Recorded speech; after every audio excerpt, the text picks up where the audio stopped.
Smith lecturer, and Jodi Jameson is a longtime friend of the event. She has helped us many, many years in many different ways. And she works over at the university libraries, helping the nursing students with their research. Her presentation is Veiled Nevermore, Mass, Meanings, and Mythologies of Edgar Allan Poe. So, come on down.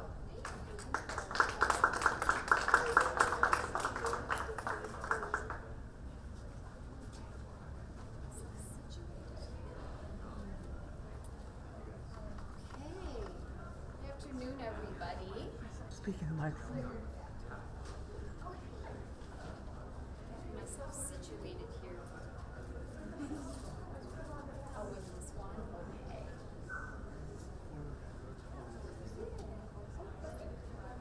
Thank you. Good afternoon, everybody. Thank you so much for being here today. And I want to thank Paulette Narjun and Dean Atwood at the University Libraries and everybody that's involved in coordinating this event. I know it's such a labor of love and so much work, and I'm just grateful to be here to talk about one of my favorite people today, Edgar Allan Poe. He was truly a master craftsman of the English language and a real artist of the written word. To better understand the context of his writings, I'd like to share with you today the historical Poe. And I'm glad I have a little bit longer as the Linda Smith lecture, because honestly there's so much that I can share with you about Poe. This is really just the tip of the iceberg. But by exploring the historical Poe, I'd really like to reveal the man behind the mythology, the man behind the caricature that we've sometimes made of him, especially around this time of year of Halloween. So there he is. That daguerreotype was actually taken 3 weeks before Poe died. Oh, okay. Is that better? Is that better? Better. All right. Thank you. So this daguerreotype was taken just 3 weeks before Poe's death, which in itself, and I'll get to that later, was quite a mysterious event. He died this week, actually, in 1849, on October 7th, 1849. He was buried the next day in an unmarked grave in Baltimore. He was 40 years old. So almost exactly 176 years ago today. So I think it's a really fitting moment that we're here today to reflect on his legacy and his life. Poe's work has never been without controversy during his life and after. The Telltale Heart is probably his most frequently banned and challenged book. It was published in 1843. It's been banned and challenged by school districts for its depiction of gore, murder, and violence. In this story, the narrator confesses murdering an old man who he describes as having a vulture eye, and he conceals him underneath the floorboards after dismembering him. And then, as his guilt lays upon his conscience, he can hear the man's heart beating underneath the floorboards. It's a very creepy story. It's pure Poe. It's one of his greatest. But by banning works like this and removing them from schools and libraries, we really prevent readers and curious minds from being introduced to the spellbinding work and equally spellbinding life of this unique American author. Poe's entire body of work fills 17 volumes, which is amazing. I think we mostly associate him with his horror fiction, which was actually a very small part of what he wrote. We also associate him most with his poetry. His poetry is actually only one volume within this entire collection. He wrote satire, adventure, and mystery stories. He invented the detective genre, and a substantial portion of his work consists of literary criticism and reviews. In his day job, he was a critic, a brutally honest one, having earned the name the Tomahawk Man. So if Poe gave you a good review, you could rest assured you were doing something right. He really did help to elevate authors in the American literary canon, including Nathaniel Hawthorne and Washington Irving, who were equally fans of his. So Poe's life. He was actually born in Boston on January 19th, 1809, to actors, traveling actors, Eliza and David Poe. And this is a great quote from his poem Alone that he published in 1829 that I think describes maybe how he might have felt in childhood. He was orphaned in 1811, he and his siblings. He had an older brother, Henry, and a younger baby sister, Rosalie. Edgar was probably named after the character Edgar in King Lear, Shakespeare's King Lear. His mother performed to great acclaim as Cordelia in that role years before. So their father, David, abandoned the family and died shortly after. Their mother, Eliza, died of tuberculosis in Richmond, Virginia, where she had been performing on stage, and the young children were orphaned subsequently. All three children were taken in by different foster families in Richmond, Virginia. Poe was only 2 years old at the time. He went to live with a couple, John and Frances Allan. They had Edgar baptized, giving him the middle name Allan, which we all know today from their surname. So Poe is mostly associated probably with Baltimore, the city of his death. However, it was in the city of his mother's death, Richmond, Virginia, that Poe actually found the closest thing to a hometown. It's also where he first displayed his talent for storytelling with his best friend, John Mackenzie, who was his neighbor. And John Mackenzie's family actually adopted Poe's baby sister, Rosalie, so Poe was able to go there and see his little sister. They became close buddies. The two would often compete to tell stories to each other and see who could one-up the next one. And Poe, who was only 3 years old during this period, he always surpassed his older 5-year-old friend, John, with his storytelling abilities.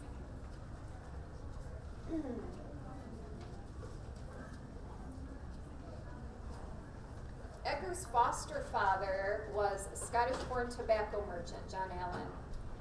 In 1815, he decided to move back to the British Isles and relocate his business there, taking his family with him. After arriving in Liverpool following a long 35-day journey, little Edgar, after his first and only trip abroad, proudly declared he was not afraid coming across the sea. And I could just hear little Edgar's voice in that moment. After spending time in Scotland, the family headed to England, settling in London's Bloomsbury neighborhood, right by the British Museum, which is interesting. The museum's ancient Egyptian and Greco-Roman antiquities surely would have inspired young Edgar's imagination, and it's no surprise that so many of his later tales feature funereal imagery of sarcophagi, death, burial, sometimes being buried alive, entombment, and the afterlife. So his time spent in Britain had a large influence on him. He was there from the ages of 6 to 11, very formative years in any child's life. He excelled in school, thriving in languages, especially French and Latin. He also, this is always a fun little fact, he likely picked up a slight British accent while he was there. And he probably had an interesting way of speaking because he would have had this inflection with his southern accent, having spent a lot of time in Virginia, then a little bit of a British accent. Poe's experiences abroad influenced some of his later stories and their settings, most notably William Wilson, a doppelganger tale set partly at a boys' boarding school in an English village, and The Man of the Crowd, a tale of urban paranoia in London. I'd like to read a little bit from William Wilson, published in 1839, as an example of Poe's ability to set the scene and create atmosphere. My earliest recollections of a school life are connected with a large, rambling Elizabethan house in a misty-looking village of England, where were a vast number of gigantic and gnarled trees, and where all the houses were excessively ancient. In truth, it was dreamlike. It was a dreamlike and spirit-soothing place, that venerable old town.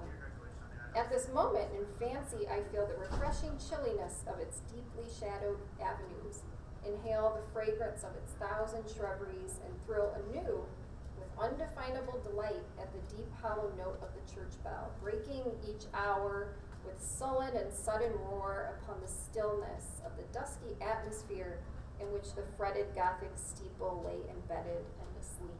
And he just sets that perfect Gothic tone for that story there. And his words, his fiction even reads like poetry in so many ways.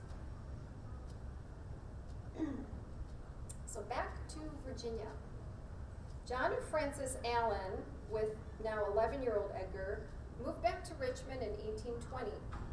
Edgar attended a school run by an Irishman by the name of Joseph Clark, a classicist who was educated at Trinity College in Dublin. Clark described Edgar as naturally very smart, with an enthusiastic ardor in everything he undertook, including Greek and Latin.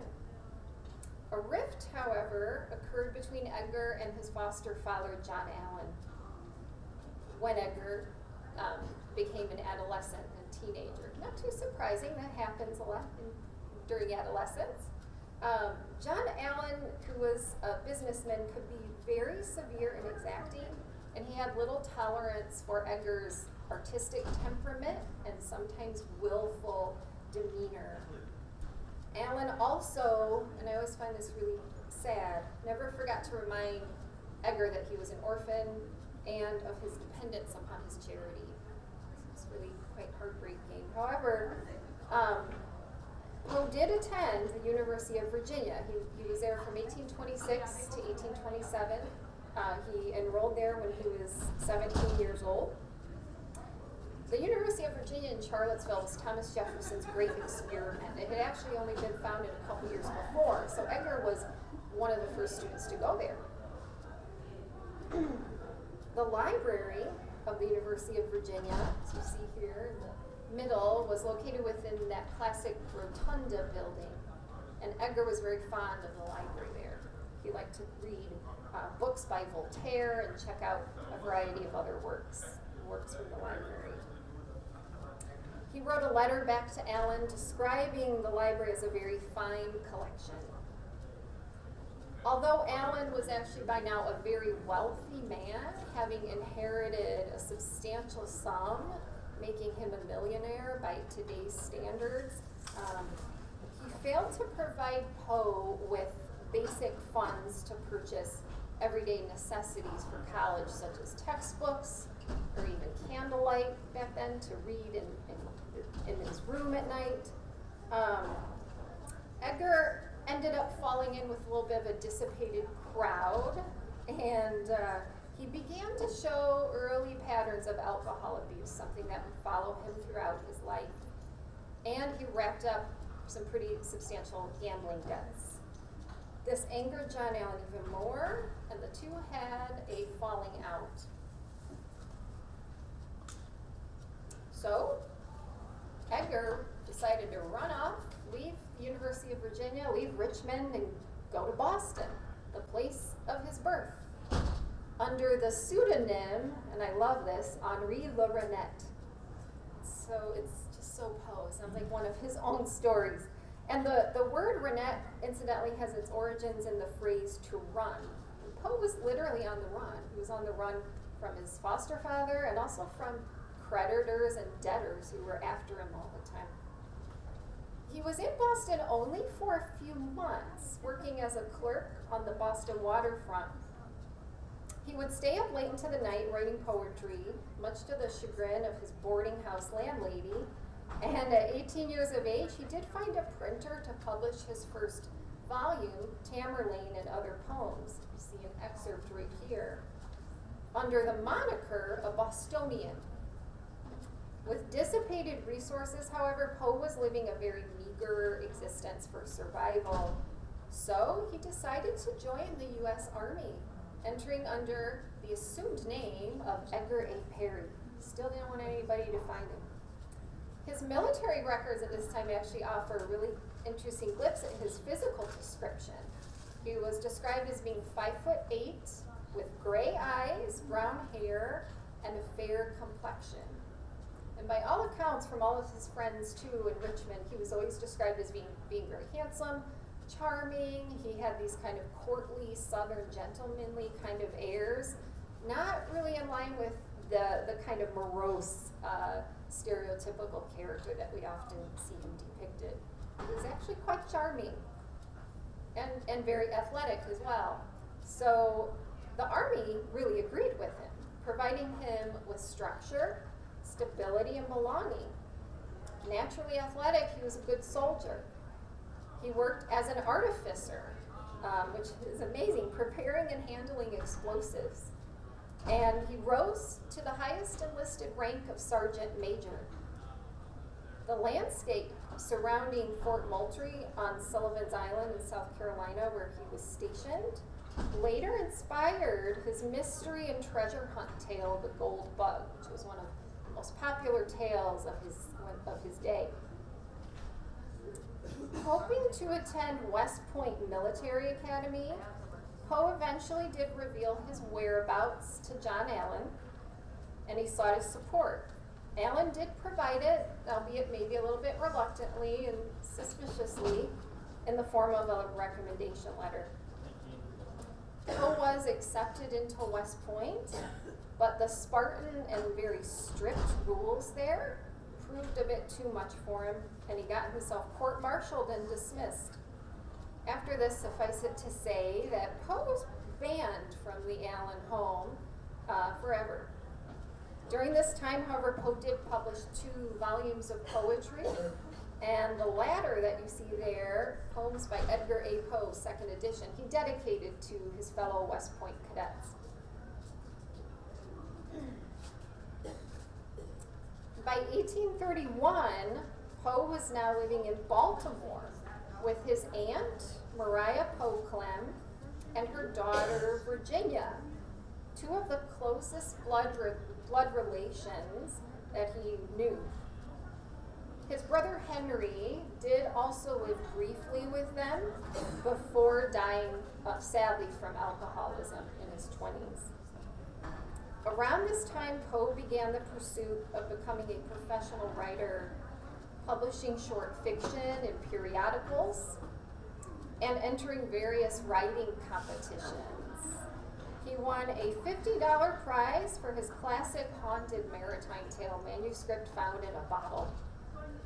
This led to his role as co-editor of the Southern Literary Messenger at a salary of $520 a year, prompting a move back to Richmond, where the journal was based.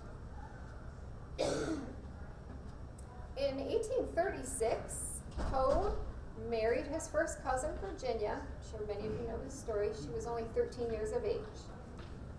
So a hard kind of fact to wrap our heads around these days. It was not uncommon back then for first cousins to marry. However, it was certainly a little bit more unusual to marry somebody so young, but again, not completely unheard of and not illegal. Whatever the nature of their marriage, they never had children, but they were reportedly very, very happy. I think Poe was in his Aunt Maria in Virginia. All his life he had kind of been seeking family of his own, and they had this, nice little unit together that they were able to build a household and provide emotional support to each other. So it's quite interesting. Poe's drinking, however, caused professional struggles and setbacks, and he eventually left the messenger job in 1838 for New Horizons in Philadelphia. This daguerreotype from the period, it's probably maybe a photo you've never seen of Poe. It's one of his lesser known images. I think we're so used to seeing him with a mustache, which he actually didn't grow until the last couple years of his life. Poe's years in Philadelphia, despite living on the edge of poverty most of the time, were amazingly some of his most productive. As Poe biographer Paul Collins states, It was one of the most extraordinary periods of literary genius that America has seen before or since. Along with publishing his novel, The Narrative of Arthur Gordon Pym, in 1838, Poe published several of his most well-known short stories in periodicals, and these really read like a greatest hits of Poe, including Ligeia, which he always saw as his best short story, The Fall of the House of Usher, which I think is probably his most well-read story. I know in high school it was really the first Poe story that I really latched on to, as well as The Mask of the Red Death, A Tale of the Plague, and The Pit and the Pendulum, and of course The Telltale Heart, and his fascinating one, The Man of the Crowd, which I don't think gets nearly enough attention, but it's an amazing story. As well as some classic poems, The Haunted Palace, and Lenore, which was kind of a little bit of a precursor to The Raven. So it was a really amazing period of his life. In Philadelphia, when Poe found himself in financial straits, he took on, and I always love this part of his story, the odd writing gig, including composing the introduction to a scientific book about seashells and revising its French translations. He earned $50 from this. He then became editor of Graham's magazine in 1841, earning a salary of $800, the most he would ever make in 1 year. I think by today's standards, that's something to the tune of $20,000 a year. So The Man of the Crowd is really one of the most singular Poe's tales published during this time. Has anybody read this story before? No? I'll have to read it after this. The narrator, having recently recovered from an illness, is out at a London coffee house watching passers-by from the window. He becomes transfixed with an elderly man, eventually following him all over London for nearly 2 days. It's a tale of surveillance, detection, and paranoia, and it's a real reflection on urban life in the 19th century. I'll just read a bit here. The wild effects of the light enchained me to an examination of individual faces, and although the rapidity with which the world of light flitted before the window prevented me from casting more than a glance upon each visage, still it seemed that in my then peculiar mental state, I could frequently read, even in that brief interval of a glance, the history of long years. With my brow to the glass, I was thus occupied in scrutinizing the mob, when suddenly there came into view a countenance, that of a decrepit old man, some 65 or 70 years of age, a countenance which at once arrested and absorbed my whole attention on account of the absolute idiosyncrasy of its expression. It's just an amazing story. Also, Poe invented the detective genre, which I think is one of his greatest contributions to literature, if not the world. I mean, you think of all the great detective stories and films and just everything. His tale, The Murders in the Rue Morgue, published in 1841, featured the eccentric character C. Auguste Dupin, who has all of the quirks and characteristics of the detectives that we think of, like Sherlock Holmes, Hercule Poirot, Miss Marple, even I would say Jessica Fletcher from Murder, She Wrote, maybe my personal favorite. I know that might date me a little bit. Dupin would also feature in Poe's 2 other detective tales, The Purloined Letter and The Mystery of Marie Roget. Dupin is a direct ancestor of such classic detectives as Sherlock Holmes and, as I said, Hercule Poirot. I love looking at this facsimile here of Poe's handwriting. This is what was called his clean copy of the manuscript of Murders in the Rue Morgue. And if you look at it, it's just so neat and so finely detailed. And even his rough draft copies were very carefully written. So he was a very detailed man. He was a real perfectionist, just a craftsman. And I think we sometimes think of him too much as being, this rebel without a cause, rebel without a care. But he was a hard worker, very dedicated to his craft. It was in Philadelphia that Virginia, now aged 19, began showing the first signs of tuberculosis. Poe was extremely worrisome about her fragile condition. By now, the little family also added a furry friend to their household, a tortoiseshell cat named Katerina. The cat was a companion for Virginia, snuggling with her at night to keep her warm while she experienced feverish chills from the tuberculosis. Scholars see his hypnotic story, Eleonora, with the quote right here, published in 1842, as a meditation on the joys and also fragility of life. This is a beautiful story to read. It's not a horror tale. I don't even know how you would classify it. It's more romance, a little bit surrealistic, but the visuals that Poe creates, it's kind of a fantasy tale. They just leap out at you on the page. We had always dwelled together beneath a tropical sun in the valley of the many-colored grass.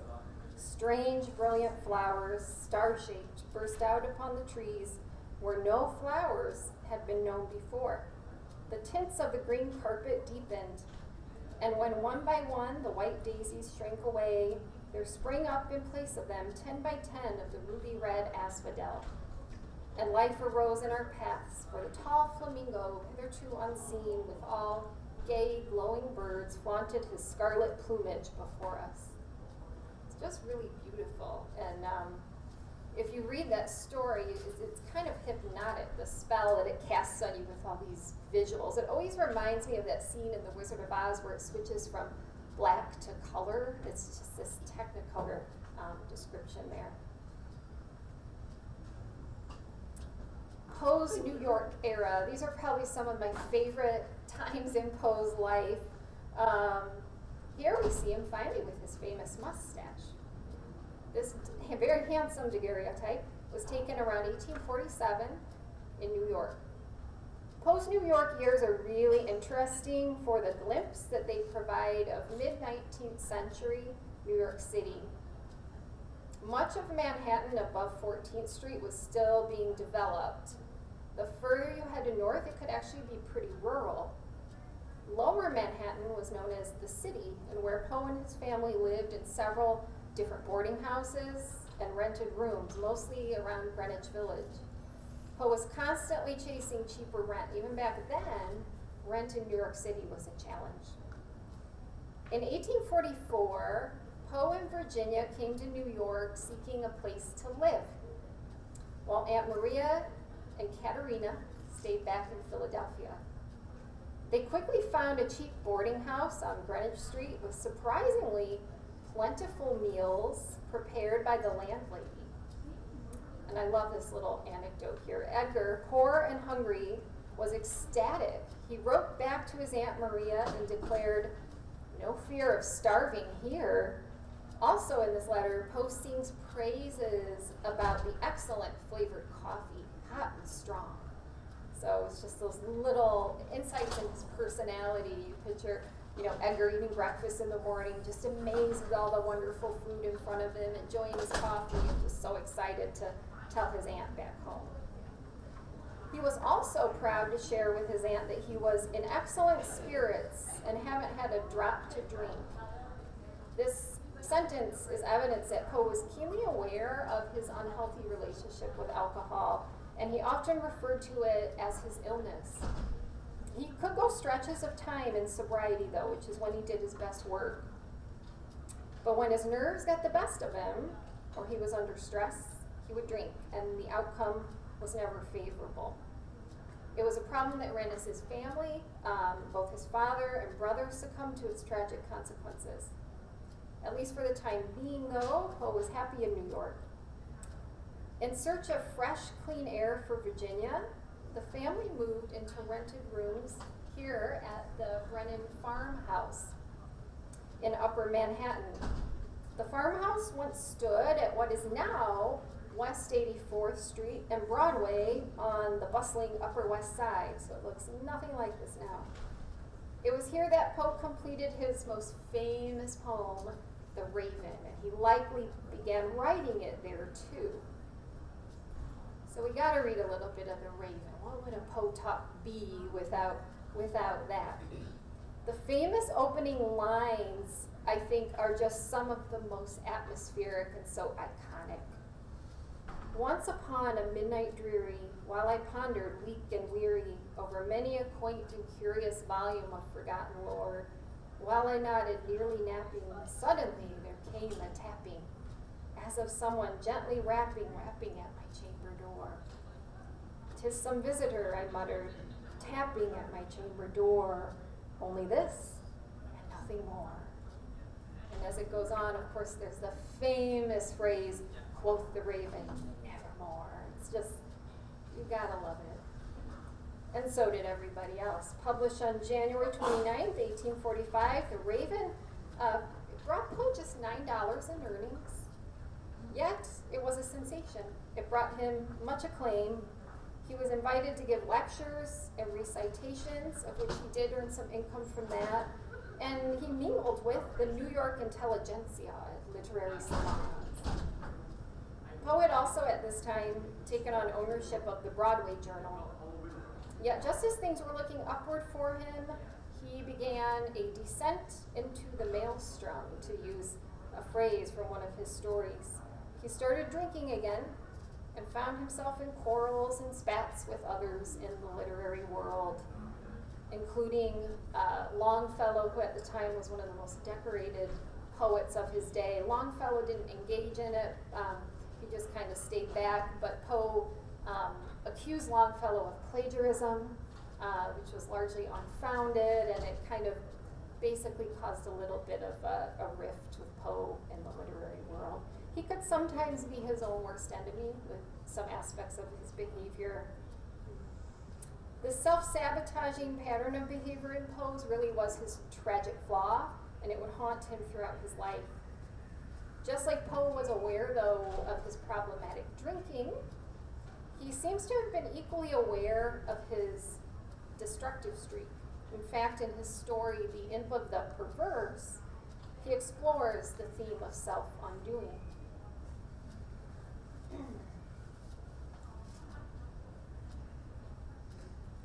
In 1846, Poe moved the family, Virginia, Aunt Maria, and Katerina. Can never forget Katerina. Further out to the country in what was then Old Fordham Village, now part of the Bronx. They rented a small cottage, which you can still visit today. It's part of the National Park Service right there in the Bronx, New York City.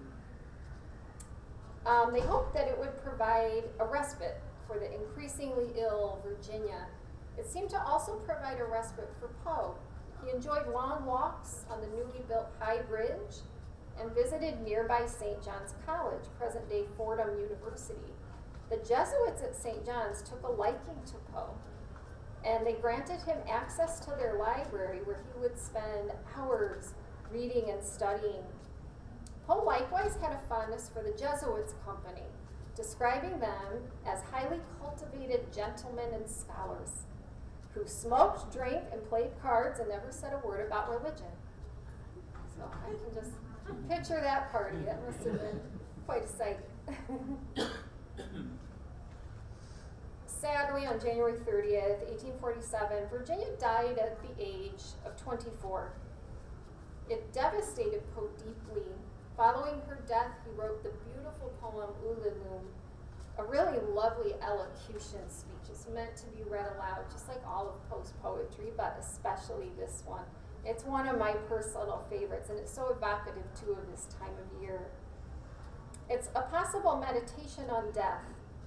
I'll just read the opening lines. The skies, they were ashen and sober. The leaves, they were crisped and sere. The leaves, they were withering and sere. It was night in the lonesome October of my most immemorial year.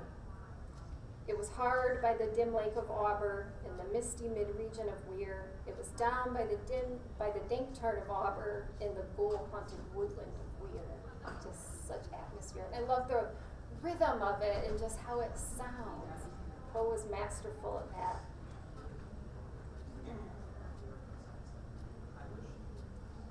In 1848, following Virginia's death, Poe immersed himself in the writing process of his magnum opus, Eureka, perhaps helping him in his grief.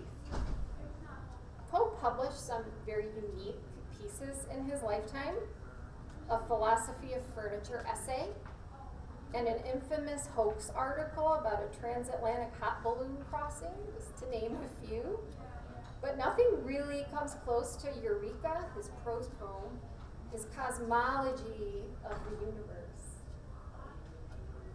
Neptune, as you see there in that beautiful NASA image from Voyager 2, was discovered in 1846. That image is not from 1846, but it was a beautiful, beautiful photo. And when Neptune was discovered, it filled the world with astronomical wonder, including Poe himself. This work was published in spring 1848, and Poe's reading public didn't really quite know what to make of it, and I still don't think they do. It's one of those works that's really just now starting to get more attention and interest. But it was recognized for its brilliance. Even Einstein sung its praises. A mystical and really transcendental piece. It does make you wonder if Poe would have lived longer, what else he might have written in this style.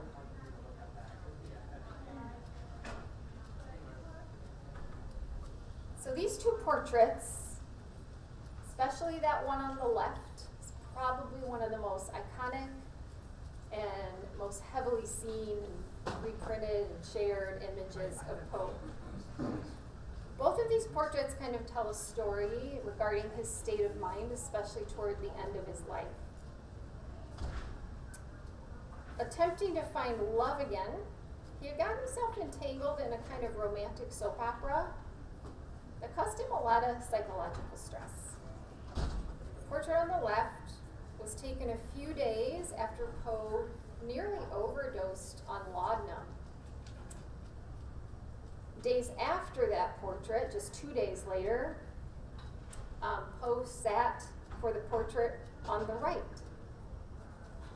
He's looking a little bit stronger in the portrait on the right, albeit a little tired, but I do see maybe a little bit of a hopeful look in that expression, as opposed to the one on the left, which is just so austere and kind of difficult to look at, especially knowing the backstory.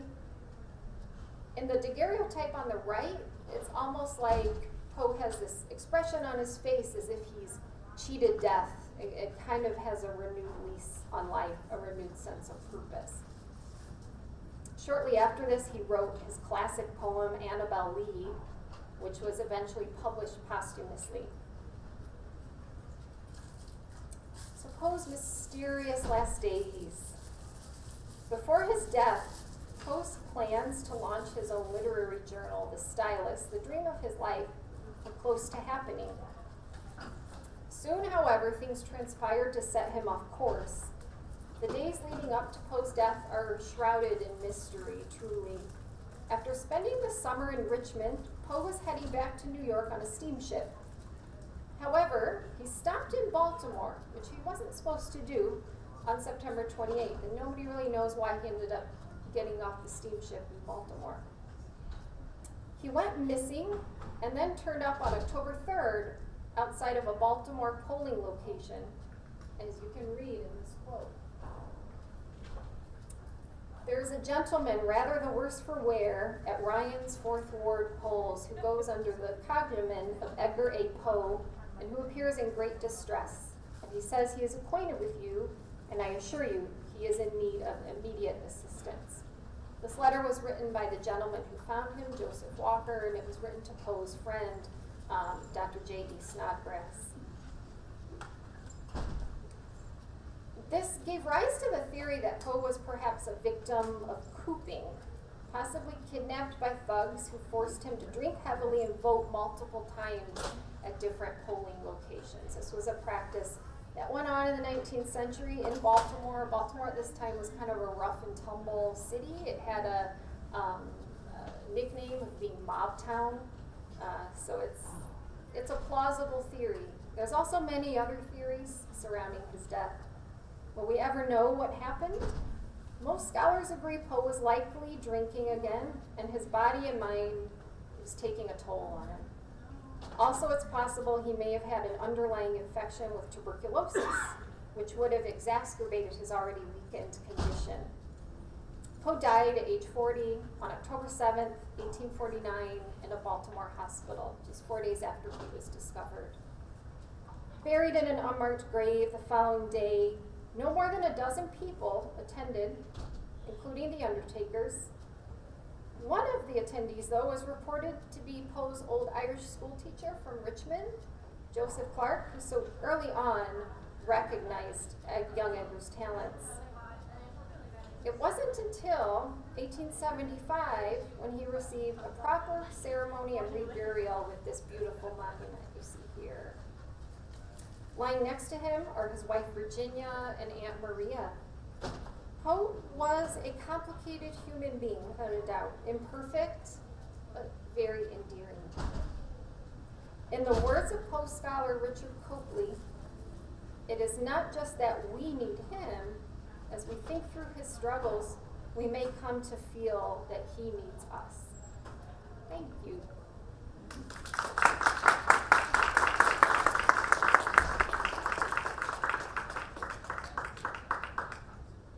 Anybody have any questions?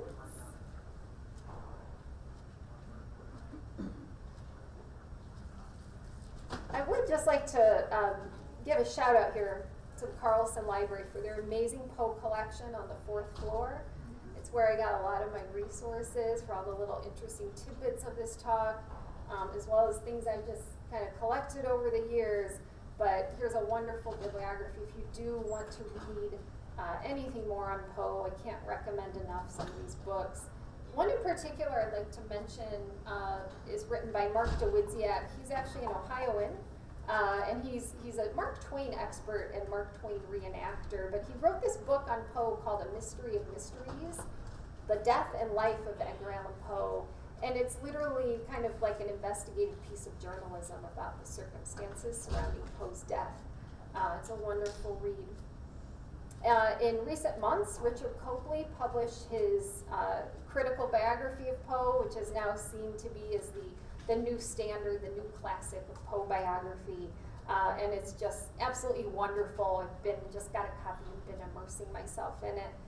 It's almost 1,000 pages with 400 pages of footnotes, so you know it's a good one. You know it's well researched. Well, thank you, everybody. If there's no questions, I really, really appreciate your time. And yes.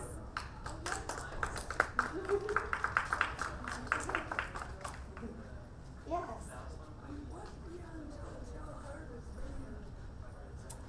The Cask of Amontillado, which I didn't mention, has been challenged and banned, largely for its depictions of celebrating alcohol use and also, of course, violence and being entombed alive.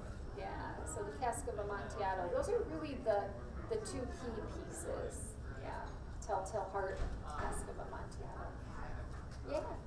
Has there been any investigation of Poe has been obviously incredibly influential in the Anglophone region.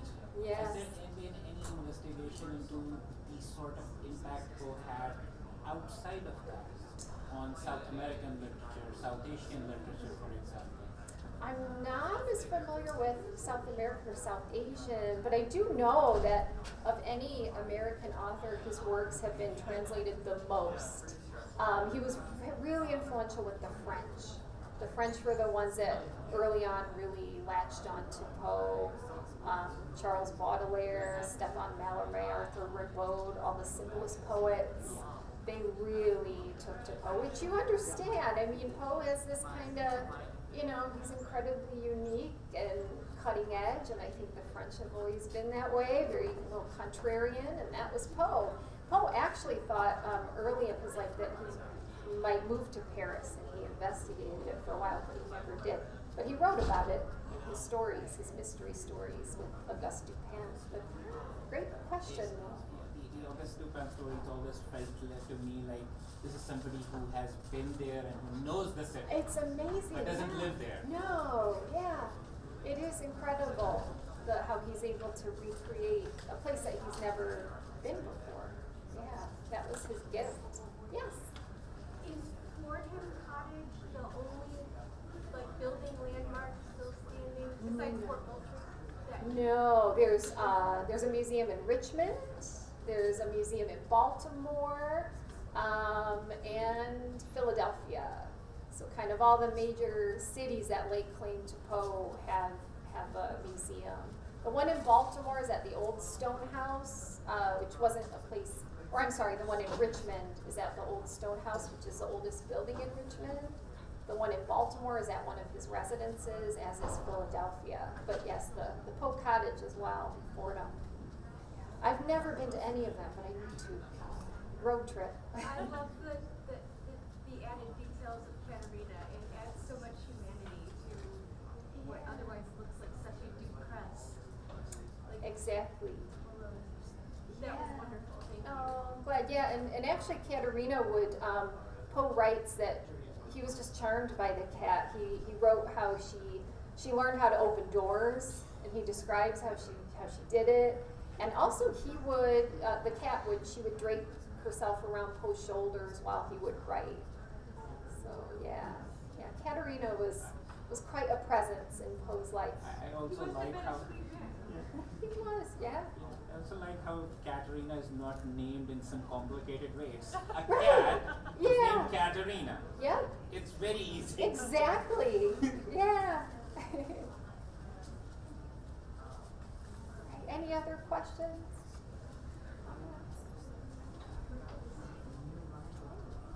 Well, thank you all so much. This has been so much fun, and I'm just really appreciative. Thank you.